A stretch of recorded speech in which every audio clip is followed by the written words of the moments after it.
El término hernioplastia sin tensión hace referencia al paradigma de tratamiento vigente en la actualidad para las hernias y eventraciones. La aparición de este nuevo paradigma en el tratamiento de las hernias y eventraciones se debió al desarrollo y afianzamiento de dos hechos fundamentales. Uno es el concepto libre de tensión y el otro es la utilización de mallas sintéticas en la plástica. Respecto del concepto libre de tensión, a fines del siglo XIX aparentemente los cirujanos ya comenzaban a percibir que la tensión en la línea de sutura podía ser un problema para la recidiva de la hernia. Tal es así que Anton Wöhler en el año 1892 recomienda una incisión relajante en la vaina del recto para disminuir la tensión en los planos. Y el mismo año Halsted también habla, aunque tibiamente, de la libertad de tensión en la sutura, pero él se refería en ese momento al plano del oblicuo mayor. Más adelante, a mitad del siglo XX, más precisamente en 1959, Sordun y Sordinas en Francia y Asher en Estados Unidos hacen referencia al concepto, presentando su experiencia, al concepto libre de tensión tal cual se lo conoce en la actualidad. Más adelante, en el año 1989, Lichtenstein populariza el concepto libre de tensión. Respecto de la utilización de mallas sintéticas, podemos resumirlo de la siguiente manera. Hasta la década del 30-40 del siglo XX se habían intentado utilizar mallas creadas biológicamente con fascia lata o con piel, pero con muy malos resultados. En la década del 30 se descubre el nylon y a partir de ahí la industria comienza a sintetizar hilos de plástico e incluso mallas, y ya en el año 1944 por primera vez un cirujano francés llamado Eugène Aquaviva publica la reparación de un defecto de una eventración grande con una placa de nylon llamada crinoplaca. En 1951 otro cirujano llamado Lubin hace lo propio con la utilización de esta crinoplaca como refuerzo de plásticas con tensión. En 1959 aparecen dos trabajos, uno que habla de la mala respuesta que tienen al tratamiento conservador las placas, las mallas de nylon, y que obligan a cuando están infectadas y que obligan a su remoción, y otro es que una vez colocada se observa que rápidamente pierden el 80% de su fuerza tensil debido a la desnaturalización y a la hidrólisis. Por este motivo comienzan a caer en desuso, pero ese mismo año, 1959, suceden dos hechos.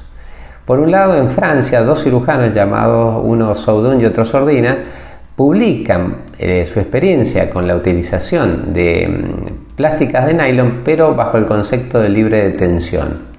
Lo mismo sucede en América con un cirujano llamado Asher, que publica su experiencia con la utilización, en este caso de mallas de Marlex, también con el concepto de libertad de tensión, ambos como se los conoce en la actualidad. A partir de esta época, gracias a los trabajos de Asher, la utilización de polipropileno o mallas de polipropileno se populariza y es la que más se utiliza en la actualidad aún.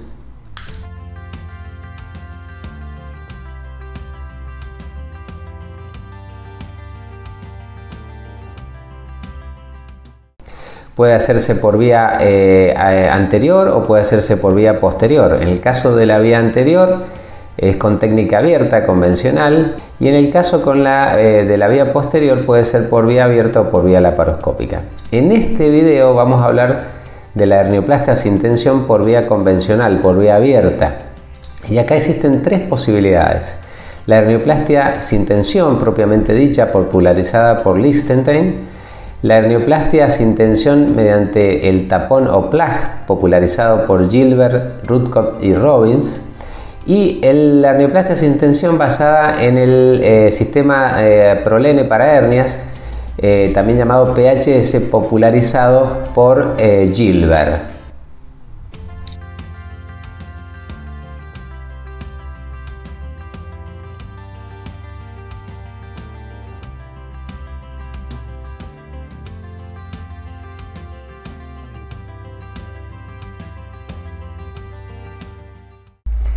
Es muy importante hacer una aclaración histórica y responder a la siguiente pregunta. ¿Es correcto llamar a la hernioplastia libre de tensión técnica de Lichtenstein? Veamos qué dice la historia. Primero, ya dijimos que el concepto libre de tensión o plástica libre de tensión y el concepto de utilización de mallas sintéticas en esta técnica comenzaron a desarrollarse en la última década del siglo XIX y se afianzaron fundamentalmente a mitad del siglo XX y de ahí en adelante. Por otro lado, ¿fue Lichtenstein el pionero de esta técnica? No. ¿Por qué? Porque existieron antes que él, sobre todo en el mismo año, en el año 1959, dos grupos. Un grupo de cirujanos americanos liderados por Asher, quienes publicaron su técnica libre de tensión con la utilización de malla de polipropileno, y por otro lado un grupo de franceses liderados por Sogdun, que publicaron su experiencia también con una plástica libre de tensión utilizando también mallas sintéticas. Y es impresionante ver, cuando uno ve las técnicas, cómo la técnica de Lichtenstein se asemeja a ellas. Por otro lado, Lichtenstein, luego de su publicación en el año 1989 en su experiencia de 1000 casos, que hicieron popular a la técnica libre de tensión, reconoció que esta técnica se la había pasado el doctor Richard Neumann. Richard Neumann es un cirujano de Nueva Jersey que había estado trabajando en una experiencia de hernioplastia libre de tensión basada en los trabajos de Asher del año 1959, como dijimos.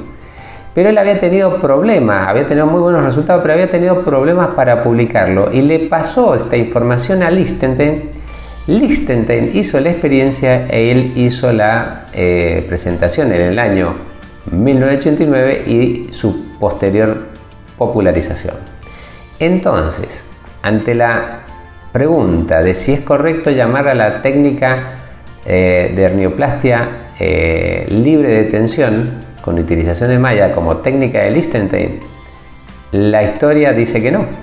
Él no fue el pionero, fue simplemente el que la hizo popular, lo cual también le da un crédito a Lichtenstein.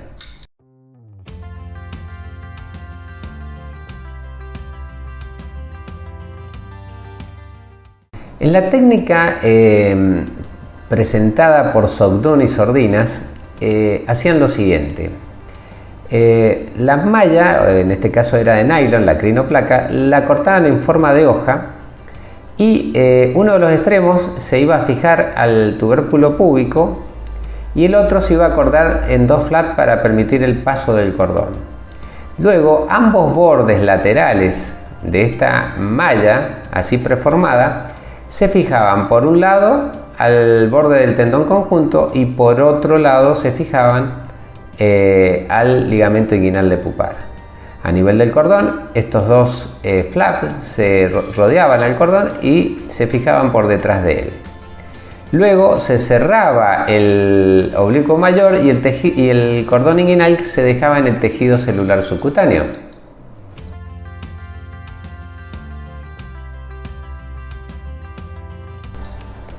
Los aportes de Asher al tratamiento de la hernia inguinal no se limitan a la utilización de mallas sintéticas de polipropileno. Por el contrario, Asher fue el primero que aconsejó la utilización de mallas sintéticas como reemplazo del tejido herniario lesionado y no como refuerzo de una plástica con tensión. Además,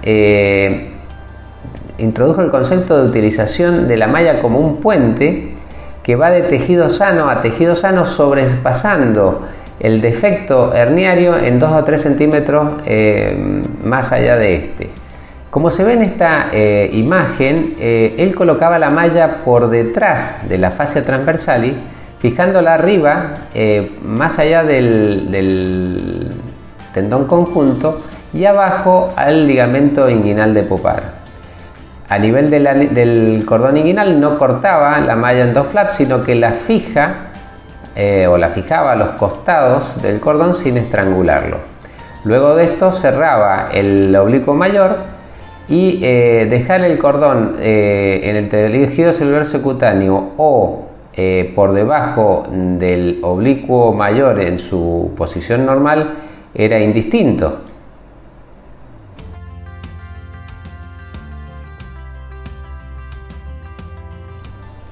Bueno, finalmente, en la técnica presentada por Lichtenstein en su trabajo original del año 1989, ¿qué es lo que él proponía?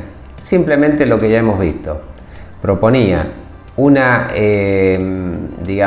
plástica libre de tensión utilizando una malla sintética. ¿Y cómo lo hacía? Cortaba una malla, la cual fijaba abajo al ligamento de pulpar con un surjet, arriba al al tendón conjunto con otro surjet, y a nivel de cordón cortaba la malla en dos flaps que rodeaban al cordón y que eran luego fijados por fuera, por detrás de él.